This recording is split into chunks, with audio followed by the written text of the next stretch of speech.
This is Audible.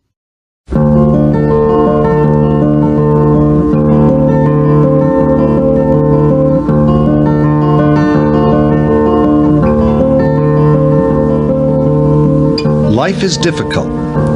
This is a great truth, one of the greatest truths.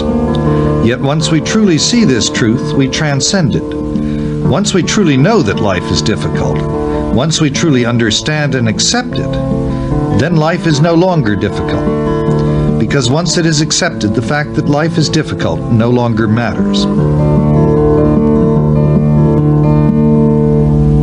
In the following AudioWorks presentation, Dr. Scott Peck will read from his best-selling book, The Road Less Traveled. A Harvard graduate, Dr. Peck was formerly a practicing psychiatrist and medical director of the New Milford Hospital Mental Health Clinic. He now devotes over 200 days a year to speaking and conducting workshops on psychospiritual issues. His other best-selling books include People of the Lie and What Return Can I Make?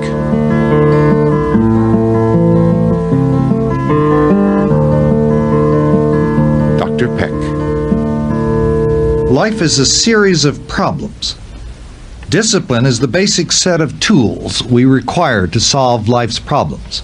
Without discipline, we can solve nothing. With total discipline, we can solve all problems. What makes life difficult is that solving problems is painful. Problems evoke in us frustration or grief or sadness or loneliness or guilt or regret or anger or fear or anxiety or anguish or despair. These are uncomfortable feelings, sometimes equaling the very worst kind of physical pain. And since life poses an endless series of problems, life is full of pain as well as joy. Yet it is in meeting and solving problems that life has its meaning. Problems are the cutting edge that distinguishes between success and failure. Problems call forth our courage and our wisdom. Indeed, they create our courage and our wisdom. It is only because of problems that we grow mentally and spiritually. Wise people learn not to dread, but actually to welcome problems and the pain of problems. Most of us are not so wise. Fearing the pain involved, almost all of us attempt to avoid problems. This tendency to avoid problems and the emotional suffering inherent in them is the primary psychological basis of all mental illness. Since most of us have this tendency to a greater or lesser degree, most of us are mentally ill to a greater or lesser degree.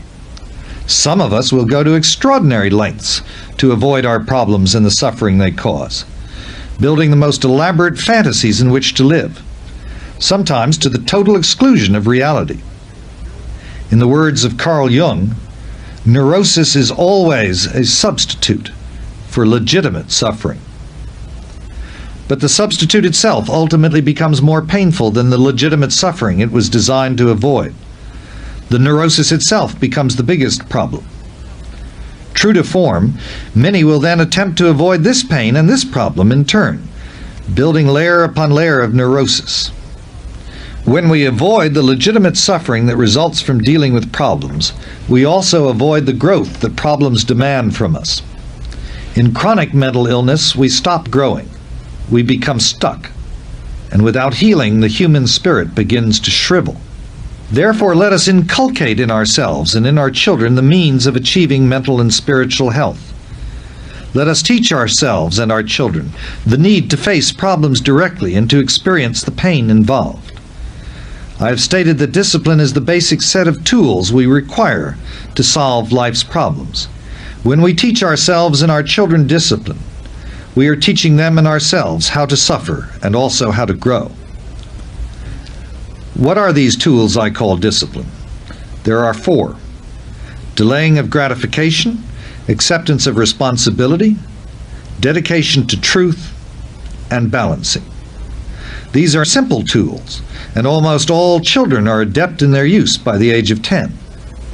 Yet presidents and kings will often forget to use them, to their downfall. The problem lies in the will to use them, for they are tools with which pain is confronted rather than avoided. And if one seeks to avoid legitimate suffering, then one will avoid the use of these tools.